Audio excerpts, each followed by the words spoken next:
So day 2, Anchorage, really exciting. There's beautiful weather. We can see all the Chugach National Mountain Range. The sun came up at about 4:30 this morning, which is just mind-boggling. The free breakfast was as warm as it was yesterday. The people in the guest lounge were nice. We met some other travelers. We met some folks that work here and have been working here for 30 years. We went to bed last night. We closed the blinds at 10 o'clock to try to sleep because it was as bright as it is now outside. And today we hope to get some more exercise, to get out, to meet some people, to maybe find some cool stores to go in, like John's store that we went in yesterday that had all this native art and tons of stories about supporting the Alaskan people and the culture here. And I wanted to take his picture, but he wouldn't let me, and that's okay.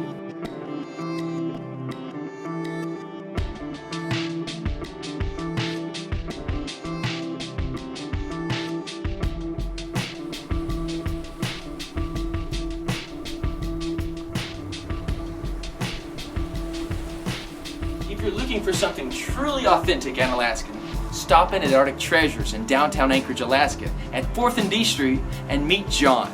Inside his store, you'll find every expression of Alaskan art in every format and in every medium. The impact of this store is felt far and wide, as proceeds from these different artistic expressions go to support communities throughout the entirety of Alaska.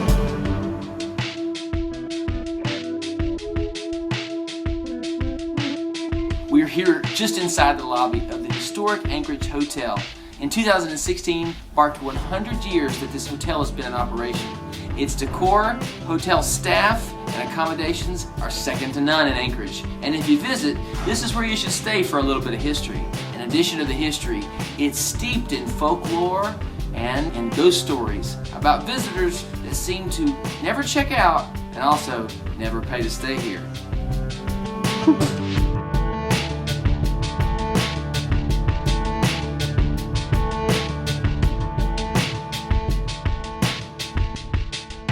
So while downtown, you gotta have a lot of firsts in Anchorage, and for us, Uncle Joe's was a first, but more importantly, Ranger's Sausage was a first.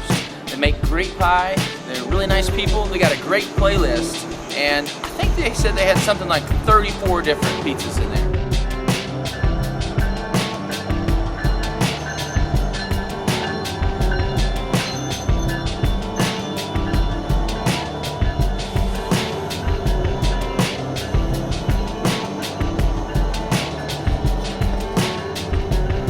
Just northeast of downtown Anchorage, Alaska is the Tony Nose Trail. This brings walkers, runners, and cyclists alike right down on the Alaskan line, overlooking the Nick Bay, Lake Charles Reservation National Park, as well as Denali National Park to my left shoulder.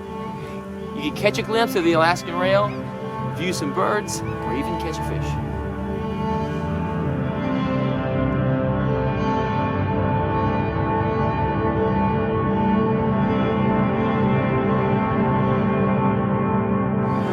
Talking about what we've been eating, we wanted to give you guys a quick peek at the inside of the F Street Pub.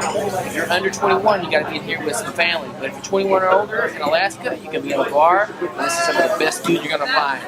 So, personally, the ginger beer is one of my favorites, non-alcoholic, for those of you not looking to drink. The halibut sandwich is a special today, beer battered on fries.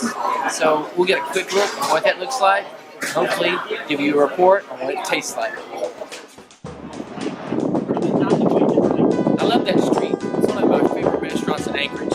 It's not hard to find. And when you do find it, it's hard to get out of there. Make sure to stop in and see Tiffany and try that ginger beer I was telling you about. Plus, halibut is always a good choice.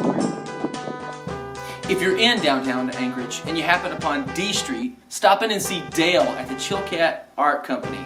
You've got to see some of their bone work. In particular, while you're in Alaska here, you want to check out the Ulu knife. With the Ulu Factory, just in downtown, it's an Alaskan native knife. It's a big part of the culture here. And the one that Dale has for us here, made by Bob Mary, is with caribou antler. They come with a stand. They're made traditionally to cut fish, but with a wooden bowl that's got a curve to it. It works awesome for vegetables, awesome for lettuce, or just about anything. These blades are sharp. In addition to cutting what you're intending on cutting, you gotta be careful. You'll cut yourself. Stop in at Chilkat. It's a cool place. Dale's a nice guy, and they've got something for just about everybody. Boarding the Alaskan train from Anchorage to Seward today. Beautiful weather. Already made some friends. Here we go.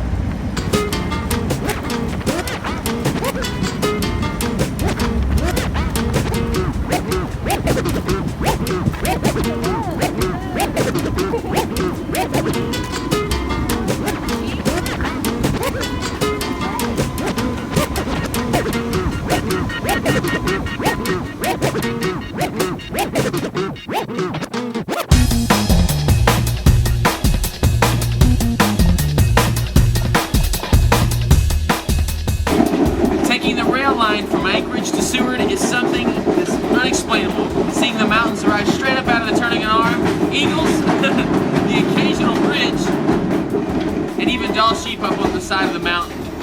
It's something you've truly got to see for yourself.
Here in the port of Juneau, there are plenty things to do.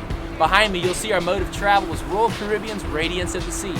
And right from the port, you can walk and do all the shopping you want. Or if you're offered to an excursion by shuttle, by plane, you can see orcas, go to trailheads, or even see the Mendenhall Glacier. You'll see a little trail that goes down to the right. The Mount Juneau Trail will be on your left. And you'll see this little trail, go down that, and you'll get like right over the top of the Ebner Falls.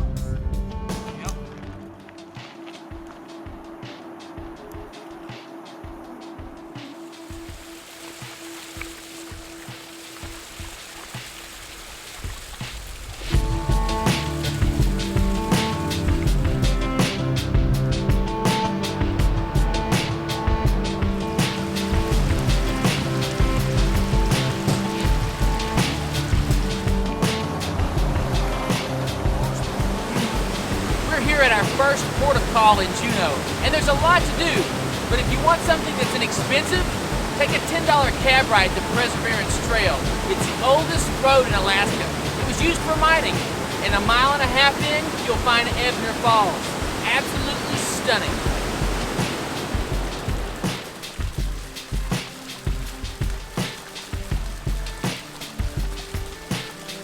Hey guys, we are out here today in Juneau, Alaska, walking on Perseverance Trail. We walked all the way up, a mile and a half in to Ebner Falls, the most beautiful falls I've seen up here, and it's awesome. We've picked up lots of frogs and seen lots of wildflowers, and sun is out, it feels awesome. We've made some friends, saw bald eagles. We're still looking for some marmots, but we're just having a great time.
The town of Skagway, Alaska was established in 1898.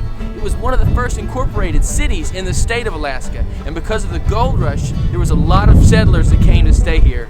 A lot stayed too, because as you can see behind me, the downtown is flourishing with a lot of tourism. There's about 3 ships in port today, which probably triples the size of the town.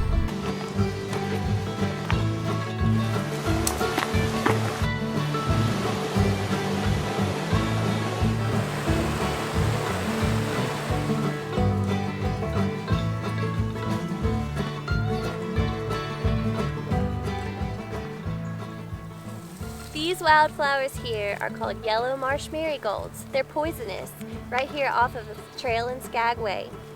They are found in bogs, marshes, or quiet, shallow streams.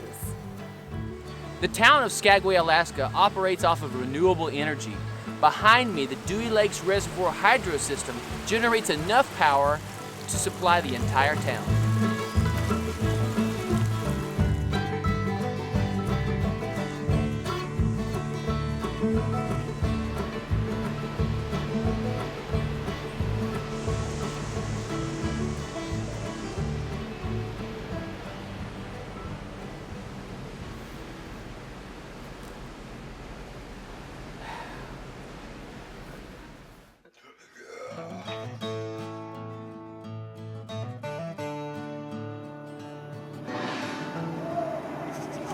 Jesse. It's been an exciting start to an early morning here on the icy Strait Point.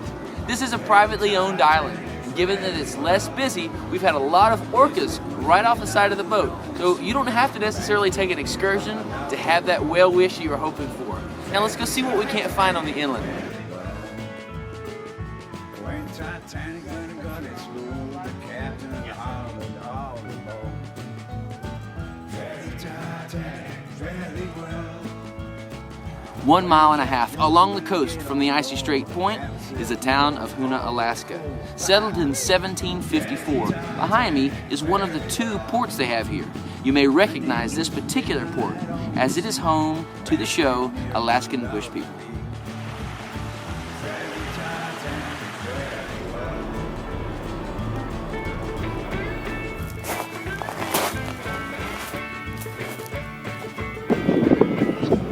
Seagulls getting really excited, a little cluster.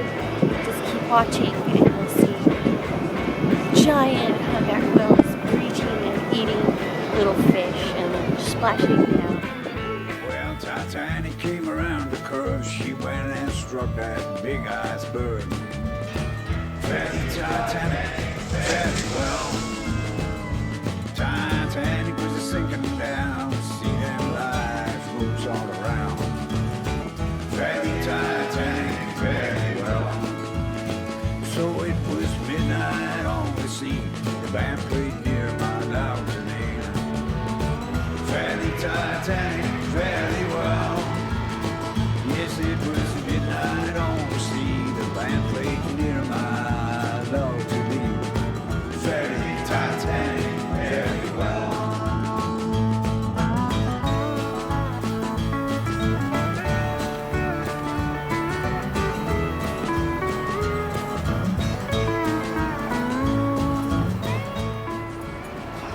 as the salmon capital of the world, Ketchikan is the 5th most populated city in the state of Alaska. With its first cannery coming in 1886, the town was incorporated in 1900, and in 1903, the first lumber mill opened to supply the needs of the town. With the Klondike and the gold rush going on, this town quickly jumped in too, and although the miners and lumbers may be gone, the town still thrives on fishing and tourism. So it was midnight on the sea. The band's played nearby dogs and eat. Fare the Titanic fairly well. Yes, it was midnight. In a little over 100 years, not a lot's changed about the commerce here in Ketchikan. But one thing that has changed as of this year is the opportunity for legal cannabis in Ketchikan. You won't have much trouble finding the Stony Moose. You step right off the ship and right off Creek Street, you can find their shop. So a quick update, we've had a really exciting turn of events this morning in Ketchikan. Baranoff Guide Company and Jack are going to take us out to do some halibut fishing. So here's hoping we have a little bit of luck on the fishing line.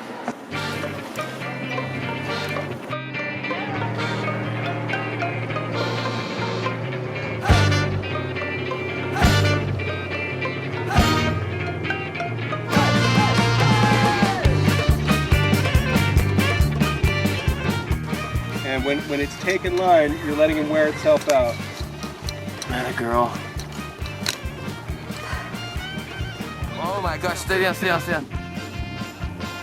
Oh my God, Jesse. You are just killing it.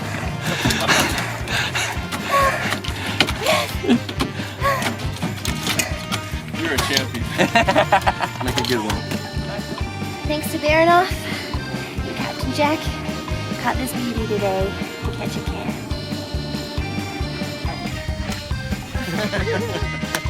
Awesome.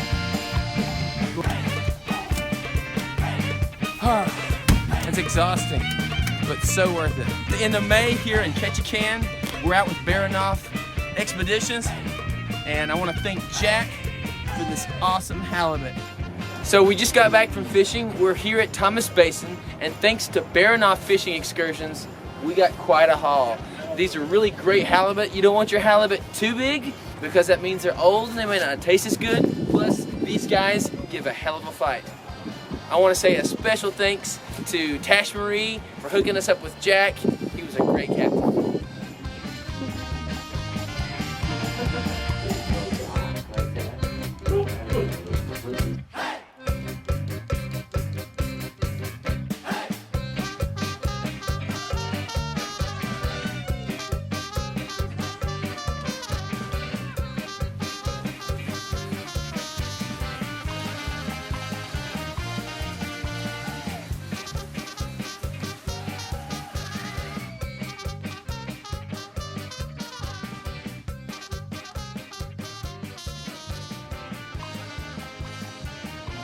We ended our trip here in Vancouver, British Columbia, and it's a beautiful city. We're here in Gastown in the old historic district. Here there's plenty of things to do, stores to see, remarkable cuisine. Also, you can check out the steam clock, which is quite unique. To end, I want to thank all the people we met along the way. Thanks for your hospitality, thanks for your recommendations of where to eat, places to stay, or stores to visit. We've had a great trip, and we hope this video will help others out there on their Alaskan cruise make decisions on where to go and what to see.